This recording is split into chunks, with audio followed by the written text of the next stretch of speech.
Hello বন্ধুরা, কেমন আছো তোমরা সবাই?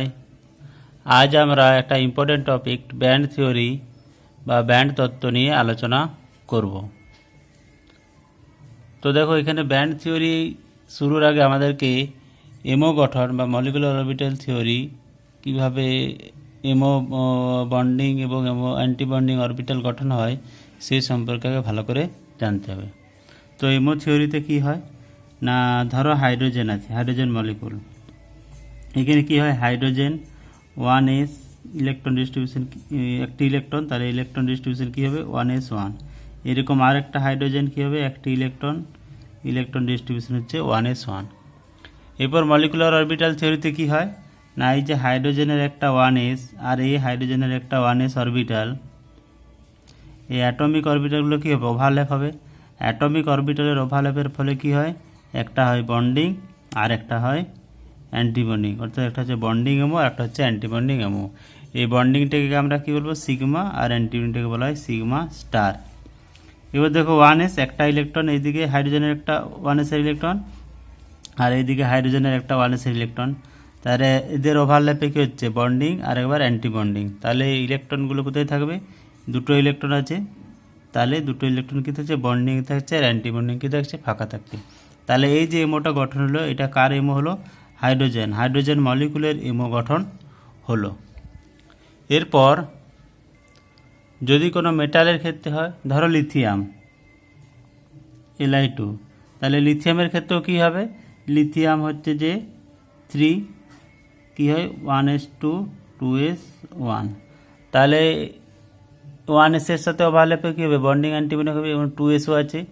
2sটা হচ্ছে কি ভ্যালেন্স সেল, যেহেতু 2sটা ভ্যালেন্স সেল, আমরা ভ্যালেন্স সেলটা নিয়ে কাজ করব। তাহলে 2s, এদিকের একটা 2s আর এদিকের আর একটা 2s, 2s আর 2s এ ইলেকট্রন কটা আছে, একটা করে ইলেকট্রন আছে। তাহলে এই 2s এর ওভারল্যাপেও কী হবে, একটা বন্ডিং আর একটা কী হবে, আর একটা হবে অ্যান্টি বন্ডিং। এগুলো কার অ্যাটমিক অরবিটাল, লিথিয়াম। তাহলে দুটো লিথিয়াম অ্যাটমিক অরবিটাল ওভারল্যাপে কী হচ্ছে, লিথিয়াম মলিকুলার অরবিটাল গঠন করছে। তাহলে দুটো ইলেকট্রন কী থাকবে, দুটো ইলেকট্রন থাকবে কি বন্ডিংয়ে, আর অ্যান্টি বন্ডিং কী থাকবে, অ্যান্টি বন্ডিং থাকবে হচ্ছে যে ফাঁকা থাকবে। এরপর ধরো কনসিডার করো Li4 মলিকুল। তাহলে Li4 মানে কি, এরকম চারটে লিথিয়াম থাকবে, চারটে লিথিয়াম মানে হচ্ছে যে 1s2 2s1, এরকম আর একটা লিথিয়াম থাকবে 1s2 2s1, এরকম চারটে লিথিয়াম থাকবে, লিথিয়াম লিথিয়াম লিথিয়াম লিথিয়াম। যদি চারটে লিথিয়াম হয় তখন কি হবে, এরকম হচ্ছে যে দুটো হচ্ছে যে 2s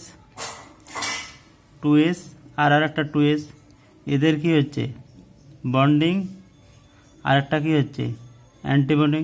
এটা লিথিয়াম 2 এর ক্ষেত্রে, লিথিয়াম 4 যদি হয় তাহলেও কী হবে, এরকম আর একটা 2s থাকবে, এর আর একটা 2s থাকবে এরকম, সে আর একটা 2s কী হবে, এরকম একটা বন্ডিং আর একটা হবে কি অ্যান্টি বন্ডিং। এটা লিথিয়াম 4 এর ক্ষেত্রে হবে। যদি লিথিয়াম 6 হয়, Li6 যদি হয় তখন কি হবে, এরকম একটা 2s এর একটা কি হবে, একটা বন্ডিং আর একটা হবে কি অ্যান্টি বন্ডিং। এরকম লিথিয়াম যদি 8 হয়, Li8, তখন কি হবে, Li8 হলে একটা বন্ডিং একটা অ্যান্টি বন্ডিং। তাহলে কী হচ্ছে, Li8 হলে কি চারটে বন্ডিং চারটে অ্যান্টি বন্ডিং। এইভাবে এমও গঠন হবে। এইভাবে যখন অসংখ্য লিথিয়াম পরমাণু থাকবে কোনো একটা ধরো পদার্থে, যখন অসংখ্য লিথিয়াম পরমাণু থাকবে তখন কি হবে, এই অসংখ্য কী হবে, এরকম বন্ডিং হবে, আর কি অসংখ্য এরকম অ্যান্টি বন্ডিংও গঠন হবে, বন্ডিং হবে আর অ্যান্টি বন্ডিং গঠন হবে।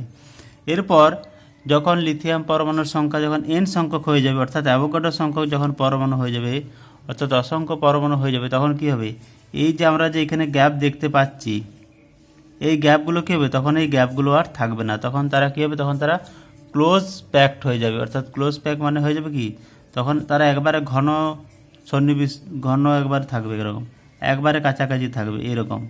এগুলো হবে বন্ডিং আর এরকম হবে কি অ্যান্টি বন্ডিং। এরা একবারে কাছাকাছি থাকবে, কোনো গ্যাপ তখন আর দেখতে পাওয়া যাবে না।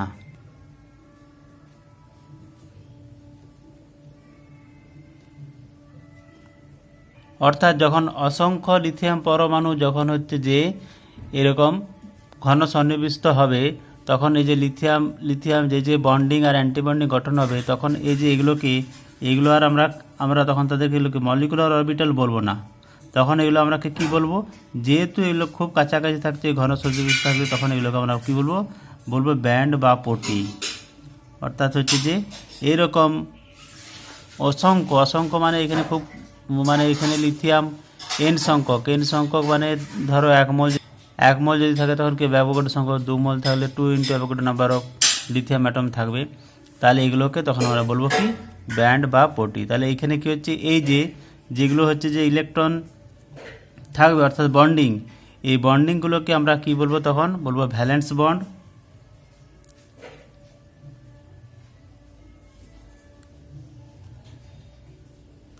ভ্যালেন্স বন্ড মানে যে যোজ্যতার যে ইলেকট্রন, ভ্যালেন্স শেলে ইলেকট্রন দ্বারা যে বন্ডটা গঠিত হচ্ছে তখন তাকে বলবো হচ্ছে কি ভ্যালেন্স বন্ড। আর এই যে যেগুলো ফাঁকা থাকবে ব্যান্ড, সেগুলো কি বলবো কন্ডাকশন ব্যান্ড।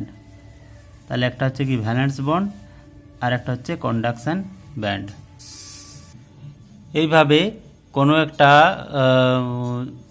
পদার্থের ব্যান্ড গঠিত হয়। যেমন আমরা লিথিয়াম নিয়ে আলোচনা করছি, আমরা অন্য ধাতু নিয়ে আলোচনা করতে পারি, ম্যাগনেসিয়াম, আয়রন, যে কোনো ধাতু নিয়ে আমরা আলোচনা করতে পারি। তাহলে এই বিষয়বস্তুটি হচ্ছে যেগুলো ভ্যালেন্স শেলের ইলেকট্রন তারা কি হচ্ছে বন্ডিং, আর ভ্যালেন্স ইলেকট্রনগুলো দ্বারা কী হচ্ছে বন্ডিংও হবে আর অ্যান্টি বন্ডিংও হবে। যেগুলো বন্ডিং সেগুলোকে কী বলবো ভ্যালেন্স ব্যান্ড, মানে যারা হচ্ছে ইলেকট্রন দ্বারা পূর্ণ থাকছে, আর যেগুলো ফাঁকা থাকছে সেগুলোকে বলা হচ্ছে কি কন্ডাকশন ব্যান্ড। এরপর যখন হচ্ছে যে পরিবাহিতার ব্যাপার আছে, কন্ডাকশনের ব্যাপার আছে, তখন কি হয় ইলেকট্রনকে ভ্যালেন্স ব্যান্ড থেকে কন্ডাকশন ব্যান্ডে যাতায়াত করতে পারে। অর্থাৎ যেখানে হচ্ছে যে ভ্যালেন্স ব্যান্ড থেকে কন্ডাকশন ব্যান্ডে ইলেকট্রন যাতায়াত করবে সেগুলো হবে পরিবাহী, আর যেখানে ভ্যালেন্স ব্যান্ড থেকে কন্ডাকশন ব্যান্ডে ইলেকট্রন যেতে পারে না সেগুলো হবে কি কুপরিবাহী পদার্থ, বা তাদেরকে বলা হয় অন্তরক। তাহলে ধাতুর ক্ষেত্রে কী হবে, ধাতুর ক্ষেত্রে ভ্যালেন্স ব্যান্ড এবং কন্ডাকশন কাছাকাছি অবস্থান করবে, এবং এই যে এনার্জি গ্যাপের ডিফারেন্স, এটাকে বলা হয় কি ফরবিডেন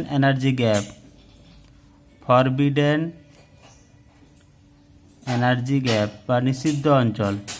ধাতুর ক্ষেত্রে কী হবে, এই যে এনার্জি গ্যাপের ডিফারেন্স যেটা হবে খুবই কম, বা এরা কী হচ্ছে উপরিপাতিত হতে পারে, অর্থাৎ ভ্যালেন্স ব্যান্ড থেকে কন্ডাকশন ব্যান্ডে ইলেকট্রন সহজ যেতে পারে, সেই জন্য ধাতুগুলো হয় কি পরিবাহী। আর যেগুলো হচ্ছে যে অন্তরক পদার্থ তাদের ক্ষেত্রে কী হয়, এই নিষিদ্ধ এনার্জি গ্যাপ বা ফরবিডেন এনার্জি গ্যাপের ডিফারেন্সটা খুব বেশি, তাদের ক্ষেত্রে ইলেকট্রন যেতে পারে না, সেই জন্য তারা হচ্ছে অন্তরক। আর যেগুলো হচ্ছে যে আমাদের সেমিকন্ডাক্টর মানে অর্ধপরিবাহী, তাদের ক্ষেত্রে এনার্জি গ্যাপটা হয় কি মাঝামাঝি। অর্থাৎ আমরা যদি দেখাই তাহলে ধাতুর ক্ষেত্রে কেমন হবে, ধাতুর ক্ষেত্রে এরা কী থাকবে, এরা হচ্ছে উপরিপাতিত হয়ে থাকতে পারে, বা এনার্জি গ্যাপটা হচ্ছে যে খুবই কম। আর যেগুলো হচ্ছে যে অন্তরক তাদের ক্ষেত্রে এনার্জি গ্যাপটা হবে কি খুবই বেশি। আর যেগুলো হচ্ছে যে অর্ধপরিবাহী তাদের ক্ষেত্রে এনার্জি গ্যাপটা হচ্ছে কি মাঝামাঝি। তাহলে ধাতুর ক্ষেত্রে এই যে ফরবিডেন এনার্জি গ্যাপ বা নিষিদ্ধ অঞ্চল খুবই কম, সেই জন্য তড়িতের সুপরিবাহী। অন্তরকের ক্ষেত্রে এনার্জি গ্যাপটা অনেক বেশি, সেই জন্য হচ্ছে কি তড়িতের কুপরিবাহী। আর অর্ধপরিবাহীর ক্ষেত্রে কী হচ্ছে এনার্জি গ্যাপটা হচ্ছে মাঝামাঝি। এই হচ্ছে আমাদের ব্যান্ড গঠনের মূল তথ্য। যদি ভিডিওটি ভালো লেগে থাকে তাহলে অবশ্যই লাইক করবে, শেয়ার করবে, কিছু জানার থাকবে কমেন্ট করবে, আর প্লিজ চ্যানেলটিকে সাবস্ক্রাইব করবে। আজকের জন্য এই পর্যন্তই, দেখা হচ্ছে নেক্সট ভিডিওতে। Thank you.